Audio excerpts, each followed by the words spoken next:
जय Hind. Brigadier Hemant Mahajan. काल शिवजयंती मोठ्या उत्साहाने पूर्ण महाराष्ट्रामध्ये साजरी करण्यात आली. प्रत्येक गावामध्ये वेगवेगळ्या प्रकारचे कार्यक्रम झाले आणि ज्यामध्ये शिवनेरी जे छत्रपतींचं जन्मस्थान होतं तिथे एक मोठा कार्यक्रम झाला. पुण्यामध्ये अनेक ठिकाणी मोठे कार्यक्रम झाले. त्याच्याशिवाय महाराष्ट्रातल्या अनेक शहरांमध्ये कार्यक्रम झाले. आज त्या कार्यक्रमाच्या निमित्ताने मी छत्रपती शिवाजी महाराजांचं जी रणनीती होती, त्यांचा जो गनिमी कावा होता, त्यांची जी लढण्याची पद्धत होती, त्याविषयी बोलण्याचा प्रयत्न करेन. पहिले लक्षात असं असायला पाहिजे, की छत्रपतींच्या रणनीतीविषयी आपण ज्यावेळेला बोलतो, त्यावेळेला त्या वेळेला महाराष्ट्रामध्ये परिस्थिती कशी होती, यावरती आपण विचार करायला पाहिजे. याशिवाय महाराष्ट्राचा भूगोल किंवा भौगोलिक स्थान कसं होतं हे आपण बघायला पाहिजे. याशिवाय मोगलांचं सैन्य जे होतं त्यांचं पायदळ कसं होतं, त्यांचं घोडदळ कसं होतं, त्यांची हत्ती, उंट आणि तोफखाना हा कसा आणला जायचा, किल्ल्याचं ते कसे रक्षण करायचे, स्वतःचं कसे रक्षण करायचे, याविषयी आपण पहिले एक विश्लेषण करायला पाहिजे. त्याच्यानंतर जे सैन्य छत्रपती शिवाजी महाराजांनी तयार केलं ते कसं होतं त्याविषयी आपण बोलायला पाहिजे. त्या सैन्याची ताकद काय होती, त्यांचं वैशिष्ट्य काय होतं, लढण्याची पद्धती ज्याला गनिमी कावा असं म्हटलं जातं ती कशी होती, याच्याविषयी आपण बोलायला पाहिजे.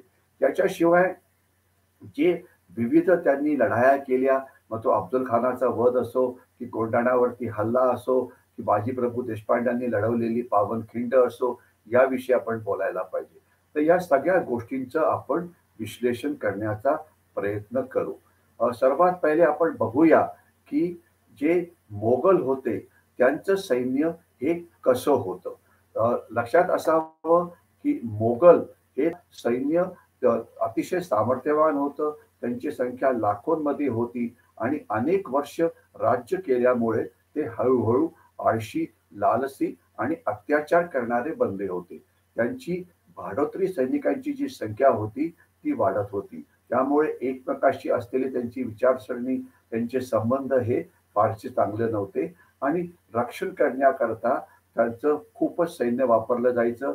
मग ते रक्षण औरंगजेबाचं असो की वेगवेगळ्या सरदारांचं असो की त्यांच्या वेगवेगळ्या सुबांचं असो. त्यामुळे लढाई करता, आक्रमक लढाई करता त्यांना 50 ते 60 हजार एवढंच फक्त सैन्य हे मिळायचं. त्याच्या तुलनेमध्ये मराठा सैनिक होते, अतिशय चपळ होते, गनिमी काव्याचा वापर करायचा, अतिशय त्यांचं पायदळ हे मोठं होतं. त्याच्याशिवाय त्यांचं जे घोडदळ होतं त्याचा वापर आक्रमक कारवाई करता केला जायचा. मराठा सैनिक हे आजूबाजूला जे मिळायचं त्याच्यावरती स्वतःचा गुजारा करायचे. त्यांना फारसं राशन वगैरे लागत नव्हतं. तर यामुळे त्यांचा स्वतःवरती होणारा खर्च हा फार कमी होता. त्यांना फारशी मोठी रसद लागायची नाही.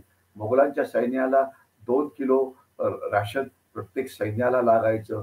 घोड्यांकरता 6 ते 8 किलो राशन लागायचं. हत्तींकरता अर्थात त्याच्याहून जास्त राशन हे लागायचं. परंतु तशी पद्धती शिवाजी महाराजांकडे नव्हती.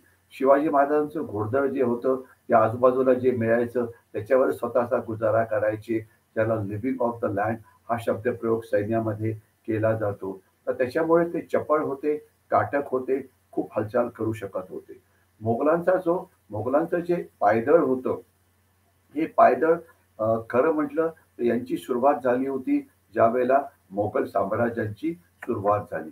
आपल्याला आठवत असेल की पहिले मोहम्मद गझनीने भारतावरती हल्ला केला, मग मोहम्मद घोरी यांनी हल्ला केला, मग अल्लाउद्दीन खिलजी यांचे अनेक हल्ले होते. त्याच्यानंतर हळूहळू मोगलांचं जे वेगवेगळे राजे यायला लागले. सर्वात पहिले बाबर, मग हुमायूं, त्यानंतर जहांगीर, शहाजहान, औरंगजेब असे अनेक राजे भारतामध्ये आले. त्यांनी भारतावरती राज्य केलं आणि तसं म्हटलं तर ते हळूहळू ज्यावेळेला त्यांनी सुरुवात केली त्यावेळेला ते अतिशय हार्डी होते, अतिशय वेगाने हालचाल करायचे. परंतु नंतर त्यांचं जे सैन्य होतं, एका आक्रमक सैन्य, ते एक शहरासारखं असायचं. म्हणजे त्यांच्या सैन्याबरोबर त्यांचे कुटुंबाचे काबिले यायचे, अनेक बाजारबुणगे असायचे, अनेक बिनलढाऊ सैनिक असायचे. रसद पुरवण्याकरता त्यांना प्रचंड बाजारबुणगे लागायचे. घोड्याची रसद 6 किलो असायची आणि बाजारबुणग्यांची संख्या जी असायची, ही सैन्याच्या 5 पट एवढी जास्त असायची. मोगलांकडे तोफखाना सुद्धा होता. तो किल्ल्यात ठेवला जायचा. त्याच्याशिवाय त्यांच्याबरोबर लढाई करता यायचा. परंतु या तोफखान्याकरता जे तुम्हाला रस्ते पाहिजे, त्यावेळेला अशा प्रकारचे रस्ते हे नव्हते. तर त्याच्यामुळे या रस्त्यांकरता या रस्त्यांच्या ऐवजी त्यांना ओढण्याकरता हत्तींचा वापर केला जायचा. आपलं जे घोडे असतात त्यांचा वापर केला जायचा किंवा उंट यांचा वापर केला जायचा. तर यामुळे त्यांची या सगळ्या मोठ्या काफिल्याचं रक्षण करणं हे एक फार मोठं आव्हान होतं. कारण एक प्रचंड अशी लांब लाईन व्हायची. मध्ये जर नद्या आल्या, तर नद्यांना पार करणं हे अतिशय कठीण असायचं. नावातून या तोफा किंवा सैन्याला पार करायला लागायचं. तर ही त्यांची जी लाईन ऑफ कम्युनिकेशन होती, त्यांची जी रसद पोहोचवणारे जे सैनिक होते, त्यांची जी शहरं होती, त्याच्यावरती मराठा सैनिक जे होते, ते अचानक हल्ले करायचे, ज्याला आपण गरिमी कावा यांनी गरिमी कावा या नावाने त्यांना पुकारतो. त्यांना सैन्याच्या भाषेमध्ये कमांडो रेड असं म्हणता जाईल. म्हणजे अचानक कमांडो सैनिकांनी केलेले हल्ले हे अशा प्रकारचे ते असायचे. तर मोगलांचं सैन्य हे अतिशय हळूहळू हालचाल करायचं. एका आठवड्यात ते फार तर 5 दिवस हालचाल करायचं. रोज 30 किलोमीटरच्या आसपास आणि 2 दिवस ते आराम करायचं. परंतु मराठ्यांचं तसं नव्हतं. त्यांचं सैन्य हे वेगाने हालचाल करू शकायचे. कारण त्यांच्याकडे ना तोफखाना होता, ना घोडे होते, ना उंट होते वगैरे. ते फक्त वरती बसून हालचाल करायचे किंवा पायदळाच्या मदतीने सह्याद्रीच्या कड्याकपाऱ्यामधून ते हल्ले हे करायचे. छत्रपती शिवाजी महाराजांना माहिती होतं की जर मोगलांशी लढायचं असेल तर आपण जो पठारी भाग आहे उत्तर भारताचा तिथे किंवा मध्य भारताचा तिथं जाऊन लढाई करणं हे फारसं चांगलं नव्हतं. कारण पठारी भागाकरता आपल्याला सैन्य हे खूप लागेल. म्हणून त्यांनी ज्या लढाया केल्या या महाराष्ट्राच्या वेस्टर्न घाटच्या किंवा सह्याद्रीच्या डोंगरामध्ये केल्या. ज्या कड्या कपाऱ्यांची त्यांना खूप माहिती होती. अचानक कुठनं हल्ला करायचा, कुठे लपायचं, कुठून यायचं हे सगळं त्यांना म्हणजे तिथल्या ज्या पाऊल वाटा वगैरे होत्या हे सगळं त्यांना अतिशय चांगल्या पद्धतीने माहिती होतं. परंतु मोगल जे यायचे त्यांना या प्रकारची जी माहिती असायची ती माहिती त्यांना नव्हती. याच्याशिवाय मोगल जे त्यांचं जे रसद होती त्याकरता त्यांना खूप लागायचं. लढाईचा दिवस कोण ठरवायचं तर लढाईचा दिवस ज्योतिषी शास्त्राच्या आधारावरती तो निश्चित केला जायचा. जर सैनिक जखमी झाले तर त्यांना काय असायचं, सैनिक जखमी झाले तर त्यांच्याकरता हाकीम वगैरेची व्यवस्था असायची, परंतु ती कमी व्हायची. त्याच्या उलट मराठा जे सैन्य होतं ते अतिशय चपळ होतं आणि हल्ले करायचे आणि गनिमी काव्याचा वापर करायचं याच्याविषयी मी बोललेलोच आहे. याच्याशिवाय मोगलांची एक पद्धती जी असायची त्याला आपण त्यांचे युद्धाचे डावपेच म्हणायचो की ते जे किल्ल्यावरती कब्जा करायचे ते लबाडे करून धूर्तपणा वापरून ते किल्ले कॅप्चर करायचा ते प्रयत्न करायचे. किल्ल्याला चारी बाजूने वेढा घातला जायचा. तोफांच्या मदतीने तटबंदीवरती खिंडार पाडलं जायचं आणि त्याकरता ते ते तोफांचा सुद्धा वापर करायचे. आपल्याला आठवत असेल की पूर्ण किल्ल्याला वेढा घातला की याच्यामुळे किल्ल्याची रसद तुटायची, ज्यामुळे किल्ल्याच्या आतल्या सैनिकांना लढण्याशिवाय म्हणजे कठीण परिस्थिती निर्माण व्हायची. आपल्याला आठवत असेल की मोगलांनी ज्या वेळेला पुरंदरचा किल्ला कब्जा केला होता त्याकरता त्यांना 4 महिने एवढा वेळ लागला होता. मात्र ज्या वेळेला मराठा सरदार किल्ल्यांवरती हल्ले करायचे तर तो एका रात्रीमध्ये केला जायचा. आपल्याला आठवत असेल की तानाजी मालुसरे यांनी कोंढाण्याचा जो किल्ला कब्जा केला होता तो एका रात्रीत केला होता आणि त्यांनी कड्याच्या बाजूनी जिथून येणं शक्य नव्हतं असं मोगलांना वाटत होतं तिथून त्यांनी हल्ला केला होता. घोरपडीच्या मदतीने ते चढले आणि त्यांनी या किल्ल्यावरती मिळवला होता. तर ही जी पद्धती होती अचानक शत्रूला माहिती नाही त्या बाजूने यायचं, किल्ल्यावरती चढायचं, किल्ला कॅप्चर करायचा, ही पद्धती छत्रपतींनी अतिशय चांगल्या पद्धतीने आपल्या लढाईमध्ये वापरली आणि त्यामुळे त्यांना याकरता जे सैन्य लागायचं ते सुद्धा खूपच कमी लागायचं. याच्याशिवाय आपल्याला आठवत असेल की छत्रपतींची जी पद्धत होती त्यामध्ये कमांडो टॅक्टिक्सचा वापर हा खूप केला जायचा.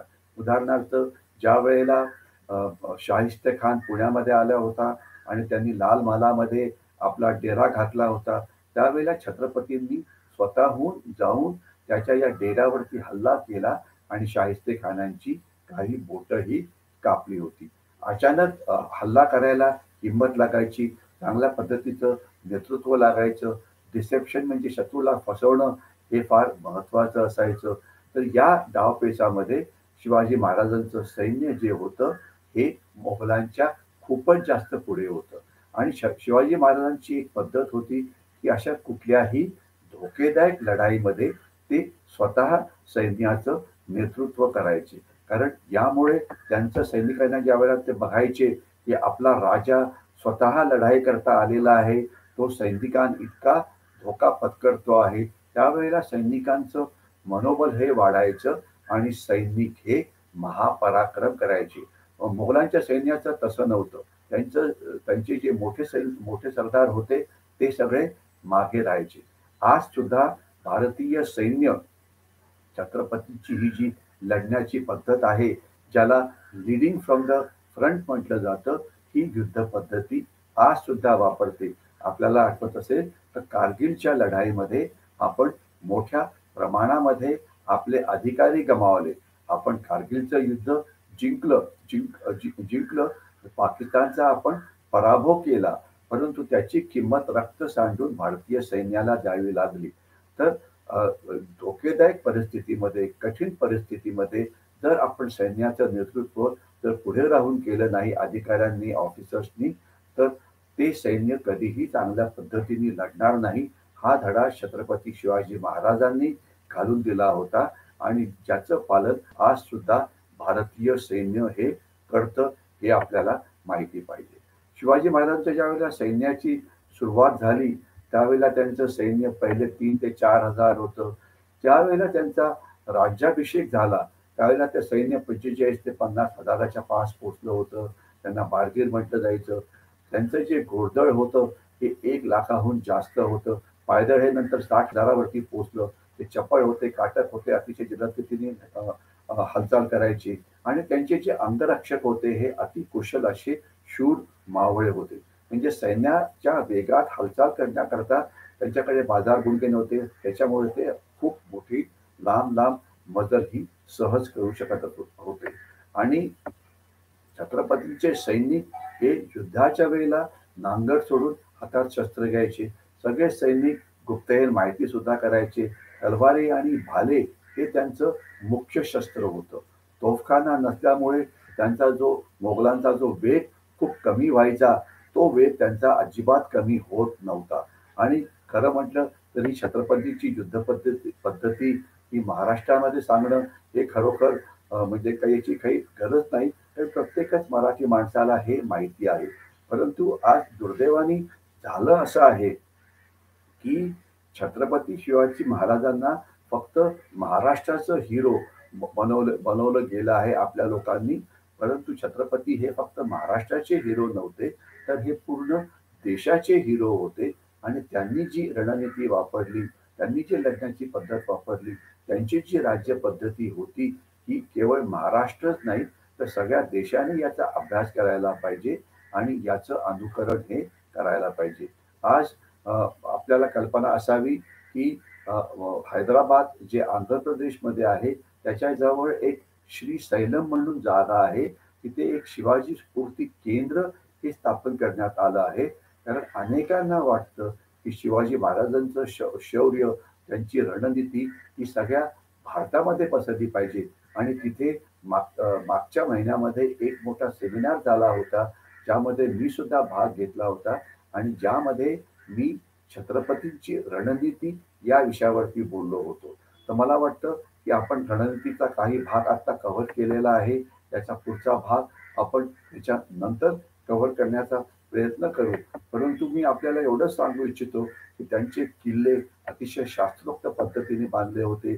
किल्ल्याचं काम होतं आजूबाजूच्या प्रदेशावरती लक्ष ठेवणं.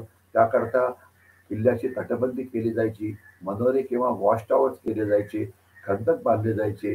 किल्ल्यावरती यायला फक्त एकच रस्ता होता. बालेकिल्ला हा आत अतिशय मजबूत असा होता आणि छत्रपती शिवाजी महाराजांनी किल्ल्यांचा वापर हा आक्रमक गनिमी काव्याकरता केला होता. तर शिवाजी महाराजांची जी रण होती ती त्यावेळेला अतिशय सुटेबल होती आणि ज्याचा वापर आज सुद्धा भारताने करायला पाहिजे एवढंच मी सांगतो. आणि याच्या पुढच्या भागामध्ये आपण इतर बाबींवरती बोलण्याचा प्रयत्न करू. मी थांबतो. जय हिंद.